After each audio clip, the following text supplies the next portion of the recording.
Special intensive revision SIR అనేటువంటి ప్రక్రియ అంటే ఓటర్ లిస్టుని భారత ఎన్నికల కమిషన్ అనేది ఆంధ్రప్రదేశ్ రాష్ట్రంలో కూడా ప్రారంభించిన ప్రక్రియ.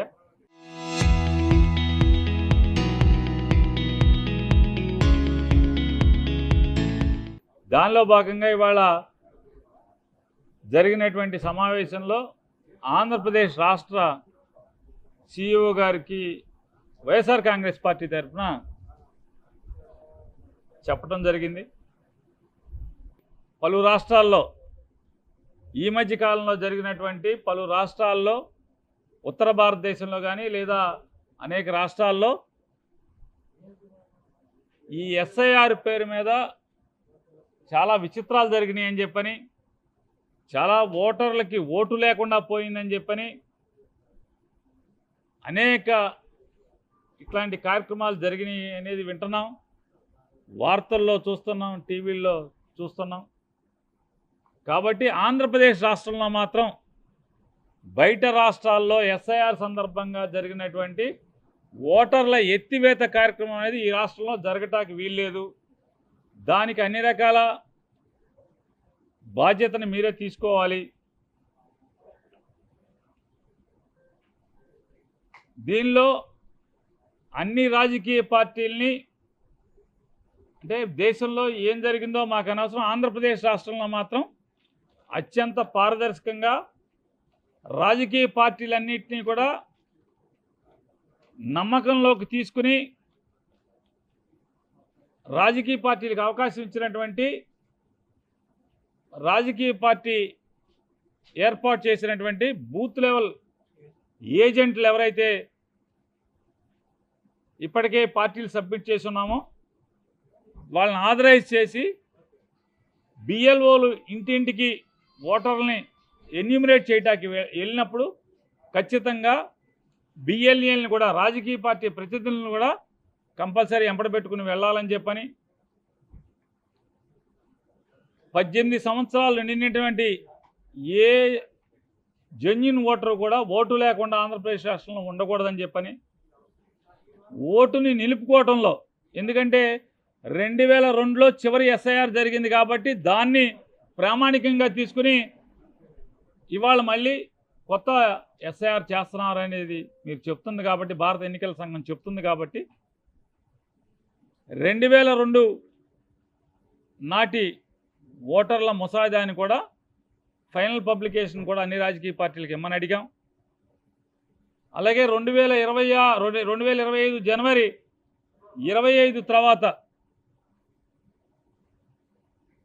సప్లిమెంటరీ ఓటర్ లిస్ట్ అన్నీ కూడా పబ్లిష్ అయినాయి. అది ఏ రాజకీయ పార్టీకి ఇంతవరకు ఇవ్వలేదు కాబట్టి దాన్ని అధికారికంగా 2025 జనవరి నుంచి నిన్న 25/5/2026 వరకు నమోదు కాబడినటువంటి ప్రతి ఓటర్ లిస్టు కూడా రాజకీయ పార్టీలకు అందించమని చెప్పని అడిగాం. అలాగే 2002లో ఆంధ్రప్రదేశ్ రాష్ట్రం కలిసి ఉంది కాబట్టి అనేక మంది పౌరులు, ఈరోజు ఆంధ్రప్రదేశ్లో ఉన్నటువంటి పౌరులు 2002లో తెలంగాణలో ఓటు కలిగి ఉండే అవకాశం ఉంది కాబట్టి చాలామందికి ఖచ్చితంగా దాన్ని బిఎల్ఓకి, బూత్ లెవెల్ ఆఫీసర్కి ఎవరైతే ఇంటింటికి 3 సార్లు వెళ్ళి ఎన్యూమరేట్ చేయడానికి వెళ్తున్నారో వారికి ఇచ్చినటువంటి ఫోన్లో, యాప్లో 2002 ఓటర్ లిస్టులో తెలంగాణ ఓట్లు కానీ భారతదేశంలో ఎక్కడ ఓటు ఉన్నా కూడా చూసుకునేటువంటి, అంటే ఓటర్లకు చూపించేటువంటి వెసులుబాటు దాంట్లో ఉండాలి, యాప్లో ఉండాల్సిందే ఖచ్చితంగా అని చెప్పని ప్రధాన ఎన్నికల అధికారి ఆంధ్రప్రదేశ్ వారిని మేము గట్టిగా కోరటం జరిగింది. వారు ఖచ్చితంగా అది ప్రొవైడ్ చేస్తామని చెప్పారు. అలాగే జిల్లా కలెక్టర్లతో కూడా సమావేశాలు మీకు ఏర్పాటు చేస్తామని చెప్పారు. బిఎల్ఏలకి ట్రైనింగ్ ఇస్తామని చెప్పారు. ఏదైతే ఎనెక్స్యూర్ సి ఎన్యూమరేషన్ ఫార్మ్ ఏదైతే ప్రతి ఓటర్కి ఆంధ్రప్రదేశ్ రాష్ట్రంలో నమోదైనటువంటి 4 కోట్ల పైచిలుకున్నటువంటి ప్రతి ఓటర్కి కూడా ఎన్యూమరేషన్ ఫారం జారీ చేస్తారు కాబట్టి ఎవరైనా ఆన్లైన్లో కూడా సబ్మిట్ చేసేటువంటి అవకాశాన్ని, ఒకవేళ డ్రాఫ్ట్ పబ్లికేషన్ పూర్తయ్యేలోపు 3 సార్లు బిఎల్ఓలు ఇంటింటికి వెరిఫై చేయడానికి వెళ్ళే లోపు వారు రాలేకపోతే కనుక వారికి ఆన్లైన్లో సబ్మిట్ చేసుకునేటువంటి ఎన్యూమినేషన్ ఫారంని పూర్తి చేసి ఆన్లైన్లో సబ్మిట్ చేసేటువంటి అవకాశాన్ని మీరు పొందుపరచాలని చెప్పని కూడా అడగటం జరిగింది. అలాగే ఇంకా ఓటు షిఫ్టింగ్ గురించి కానీ వాటి గురించి కూడా కొన్ని వారికి సూచనలు చేశాం, వారు పరిశీలిస్తామని చెప్పడం జరిగింది. అలాగే ఈ ప్రక్రియ ముగిసేలోపు అన్ని రాజకీయ పార్టీలని కూడా తరచుగా సమావేశపరచమని చెప్పని కూడా వారిని కోరటం జరిగింది. డబల్ ఓటర్ కానీ అంటే డూప్లికేట్ ఓటు కానీ డబల్ ఓటు కానీ ఒకే మనిషికి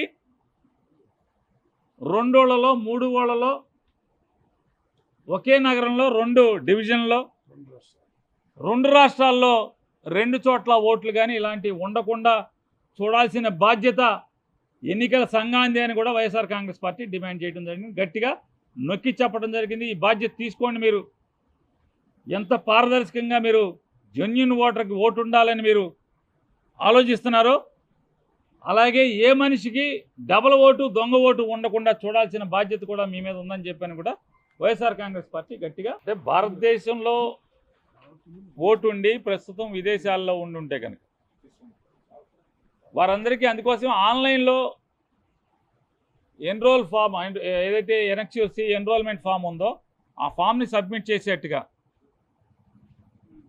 ఎందుకంటే వారి తల్లిదండ్రులు ఇక్కడే ఉంటారు కాబట్టి వారికి మ్యాపింగ్ అనేది బిఎల్ఓ చేస్తారు కాబట్టి ప్రత్యేకించి ఎన్యూమరేషన్ ఫామ్ని మాత్రం సబ్మిట్ చేసే అవకాశం ఆన్లైన్లో ఇమ్మని అడిగాం.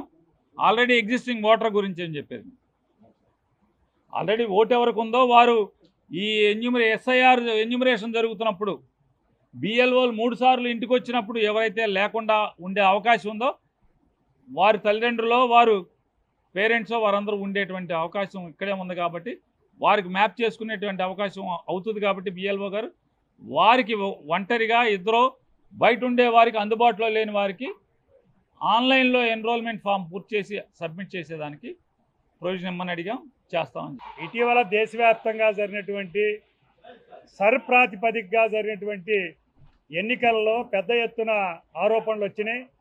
లక్షలాది మంది ఓట్లు తొలగించబడినాయి. మన భారతదేశ పౌరులు అయ్యుండి మరి ఓటు హక్కు గతంలో ఓటు హక్కు వేసినటువంటి లక్షలాది మంది ఓటు హక్కులు తొలగించబడినాయి. ఆ రకంగా తమ ప్రజాస్వామ్య హక్కును వాళ్ళు కోల్పోయారు అనేటువంటిది వాళ్ళ దృష్టికి తీసుకొచ్చాం. సుప్రీంకోర్టు దృష్టికి వెళ్ళినా ఎప్పటికీ సుప్రీంకోర్టులో కూడా పరిష్కారం కాకపోవటం అనేటువంటిది దురదృష్టకరం.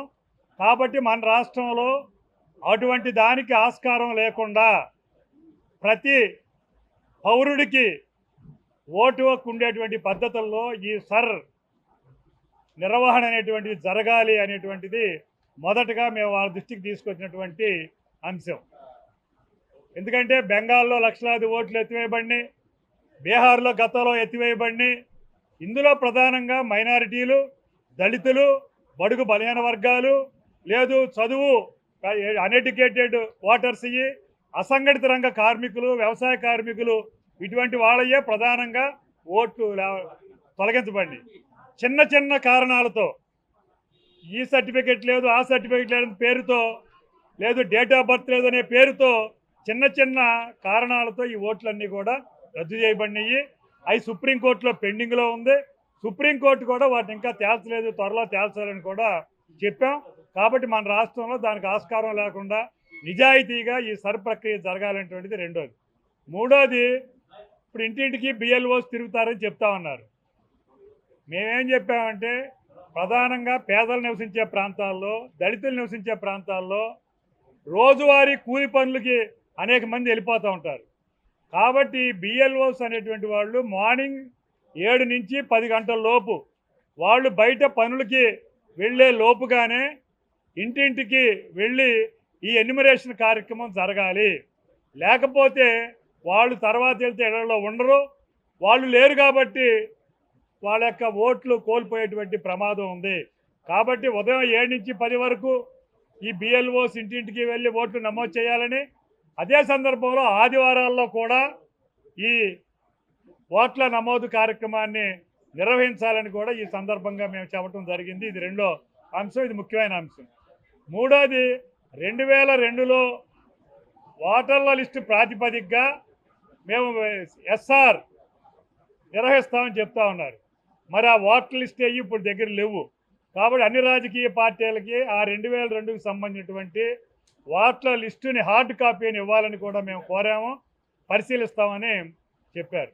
నాలుగోది ఇతర రాష్ట్రాల నుంచి, ఇప్పుడు హైదరాబాద్ నుంచి, తెలంగాణలో వివిధ ప్రాంతాల నుంచి రాష్ట్ర విభజన తర్వాత, ఎందుకంటే 2002లో ఉమ్మడి రాష్ట్రంలో జరిగింది సర్రు, ఇప్పుడు 2026లో ఉండాం. కాబట్టి అనేక మంది గతంలో అక్కడ ఓట్లు ఉన్నాయి, మరి ఇక్కడ ఓటర్ లిస్టులో ఉండకపోవచ్చు. కాబట్టి దానికి సంబంధించి వాళ్ళు ఓటు హక్కు కోల్పోకుండా ఉండాలి అన్నట్టయితే దానికి సంబంధించినటువంటి హైదరాబాదు తెలంగాణలో ఉన్నటువంటి ఆ ఓటర్ల లిస్టు కూడా ఇక్కడ వీళ్ళకి అందివ్వాలి. అంటే వాళ్ళు ఏం చెప్పారంటే బిఎల్ఓస్ ఇంటికి తిరిగినప్పుడు వాళ్ళు వెబ్సైట్ ఆన్ చేసి ఆన్లైన్లో ఆ 2002 ఓటర్ లిస్ట్ కూడా తెలంగాణలో చూడొచ్చు అని చెప్పారు. కాబట్టి బిఎల్ఓస్ ఎంసీ మీద ప్రత్యేకమైన శ్రద్ధ పెట్టి, ప్రత్యేకించి అన్ఎడ్యుకేటెడ్ పీపుల్ ఉన్న దగ్గర, అసంఘటిత కార్మికులు ఉన్న చోట, చదువు లేనటువంటి వారి దగ్గర, పేద ప్రజలు నివసించే ప్రాంతాల్లో ఈ ప్రక్రియ విషయంలో తగు జాగ్రత్తలు తీసుకోవాలని చెప్పాం, పరిశీలిస్తామని చెప్పాం. 2002 తర్వాత 20 సంవత్సరాలు ముగిసిన తర్వాత తిరిగి ఎస్ఐఆర్కి సంబంధించినటువంటి ప్రక్రియ ప్రారంభమైంది. ఇది దేశ స్వతంత్రం వచ్చినప్పటి నుంచి జరుగుతున్నటువంటి నిరంతర ప్రక్రియ, ఇప్పుడు కొత్తగా జరిగేటువంటి విషయం కాదు అని మనందరం కూడా అర్థం చేసుకోవాలి. ఎస్ఐఆర్ కారణంగానే ఈ దేశంలో ఉన్నటువంటి చొరబాటుదారులు కావచ్చు, లేకంటే చనిపోయినటువంటి వాళ్ళు కావచ్చు, కొత్తగా అర్హులైనటువంటి వాళ్ళను నమోదు చేయడంలో కానీ చాలా పారదర్శకమైనటువంటి విధానంతో ఎన్నికల కమిషన్ వ్యవహరిస్తుంది. ప్రజలందరూ కూడా స్వాగతిస్తున్నారు. ఈరోజు మిగతా రాష్ట్రాలకు సంబంధించిన ఎన్నికలు ఎక్కడైతే జరిగాయో అక్కడంతా కూడా అందరూ ఓటు హక్కు కలిగినటువంటి వాళ్ళందరూ కూడా చక్కగా ఎన్నికల్లో తమ ఓటు హక్కును వినియోగించుకున్నారు. కాబట్టి ఎక్కువ శాతం పోలింగ్ రేటు కూడా పెరిగిందనేటువంటి విషయం మనం అందరం కూడా అర్థం చేసుకోవాలి. గతంలో ఎప్పుడు పోలింగ్ నిష్పత్తి తక్కువ జరిగేది. కారణం ఏంటంటే డబుల్ ఎంట్రీలు ఉండడం, మైగ్రేట్ అయినటువంటి వ్యక్తుల యొక్క ఓట్లు కూడా కొనసాగుతూనే ఉండడం, అదే సమయంలో చనిపోయినటువంటి వాళ్ళకి కూడా నమోదై కంటిన్యూగా ఉండడం ఏదైతే ఉందో దాని కారణంగా పర్సెంటేజ్ ఆఫ్ ఓట్లు మనం తక్కువగా అనిపించేటువంటి పరిస్థితులు చూసాం. సో అర్హులైనటువంటి వాళ్ళందరూ ఉండి చనిపోయినటువంటి వాళ్ళందరూ తీసేయడం, లేకంటే పక్క రాష్ట్రాలు పక్క దేశాల్లో నివసిస్తున్నటువంటి వాళ్ళు, లేకంటే వలసవాదులు ఎవరైతే ఉన్నారో వాళ్ళందరి సరైనటువంటి ఆధారాలు చూపించలేనటువంటి పరిస్థితుల్లో మాత్రమే తొలగించడం అనేది మనందరం కూడా చూసాం. ఎన్నికల వ్యవస్థ మీద ఈ దేశంలో ఉన్నటువంటి ప్రజలందరూ కూడా విశ్వాసం ఉంది. ఆ విధంగానే పారదర్శకంగా ఎన్నికల వ్యవస్థ మరింతగా ముందుకు పోతుంది. దానికి రాజకీయ పార్టీగా మేమందరం కూడా సహకరిస్తామని చెప్పడం జరిగింది. ఒకటి, విమర్శలు కేవలం ఉద్దేశపూర్వకంగా నిందివేసేటువంటి ప్రయత్నం కొన్ని రాజకీయ పార్టీలు చేస్తున్నాయి. దాన్ని ప్రజలు విశ్వసించేటువంటి స్థితిలో లేరు. మనం వ్యవస్థల మీద నమ్మకాన్ని కాపాడాల్సినటువంటి బాధ్యత కూడా బీయింగ్ ఏ పొలిటికల్ పార్టీస్గా మనందరి బాధ్యతని మాత్రం తెలియజెప్పవచ్చు.